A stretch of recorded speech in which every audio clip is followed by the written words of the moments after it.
بسم اللہ الرحمن الرحیم۔ شروع کرتی ہوں اللہ کے نام سے جو بڑا مہربان رحم کرنے والا ہے۔ تمام ناظرین کو السلام علیکم۔ آج کا موضوع ہے ماہ شعبان کی فضیلت۔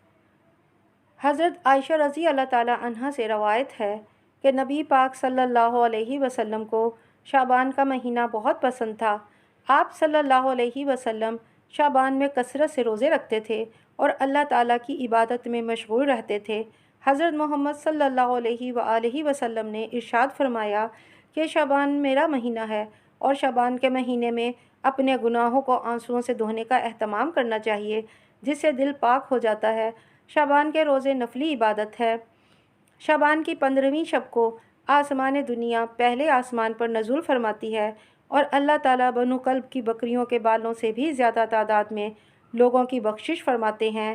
حضرت ابوبکر صدیق رضی اللہ تعالیٰ عنہ سے سنن ابن ماجہ سے روایت ہے کہ حضور اکرم صلی اللہ علیہ وسلم نے فرمایا، اللہ تعالیٰ شعبان کی 15ویں شب کو تجلی فرماتا ہے اور تمام مخلوقات کو بخش دیتا ہے سوائے مشرک، کینہ پرور، چغل خور اور والدین کا نافرمان، جادوگر، نجومی، شرابی، سود خور، قاتل، زانی۔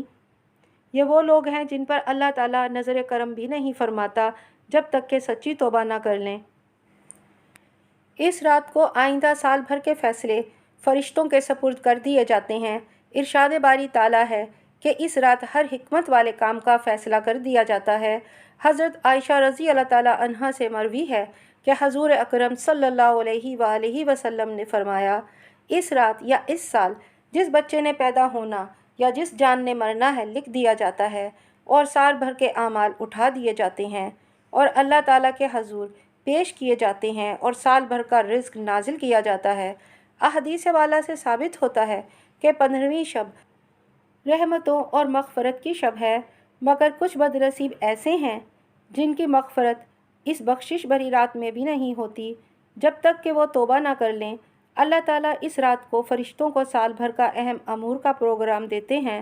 حضرت علی رضی اللہ تعالیٰ عنہ سے روایت ہے کہ نبی کریم صلی اللہ علیہ وآلہ وسلم نے فرمایا کہ جب شعبان کی 15ویں شب آئے، رات کو عبادت کرو اور دن میں روزہ رکھو۔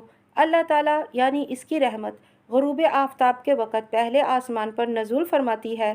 اللہ تعالیٰ فرماتے ہیں کہ ہے کوئی بخشش مانگنے والا کہ میں اس کو بخش دوں، ہے کوئی رزق مانگنے والا کہ میں اس کو رزق دوں، ہے کوئی عافیت اور سلامتی مانگنے والا کہ میں اس کو عافیت اور سلامتی دوں، حتیٰ کہ صبح صادق طلوع ہو جاتی ہے۔ لہٰذا ہمیں اس فضیلت والی رات میں اپنے گناہوں کی معافی مانگنی چاہیے۔ اللہ تعالیٰ ہمیں اپنے گناہوں سے سچی اور پکی توبہ کرنے کی توفیق عطا فرمائے، آمین۔ حضرت اسامہ بن زید رضی اللہ تعالیٰ عنہ فرماتے ہیں، میں نے عرض کیا، اے اللہ کے رسول صلی اللہ علیہ وسلم، میں نے آپ کو شعبان کے مہینے سے زیادہ کسی مہینے میں روزے رکھتے نہیں دیکھا۔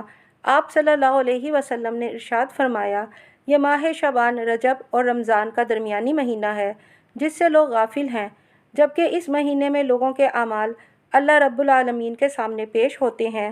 میں یہ پسند کرتا ہوں کہ جب میرے اعمال اللہ کے سامنے ہوں تو میں روزے سے ہوں۔ لہٰذا ہمیں اس فضیلت اور رحمت بھری شب کو ضائع نہیں کرنا چاہیے۔ اللہ سے اپنے گناہوں کی معافی مانگنی چاہیے کہ اے اللہ میرے وہ سب گناہ بخش دے جو میں نے پہلے کیے اور جو بعد میں کیے اور جو میں نے چھپا کر کیے اور ظاہر میں کیے اور جو کچھ میں نے زیادتی کی، اور جن گناہوں کو تو مجھ سے زیادہ جانتا ہے ان کو بھی بخش دے۔ تو ہی آگے بڑھانے والا ہے اور تو ہی پیچھے ہٹانے والا ہے، تیرے سوا کوئی معبود نہیں۔ اے اللہ میرے دل کے کان اپنے ذکر کے لیے کھول دے اور اپنی اور اپنے رسول کی حکم برداری اور اپنی کتاب قرآن پر عمل کرنا نصیب فرما، آمین ثم آمین۔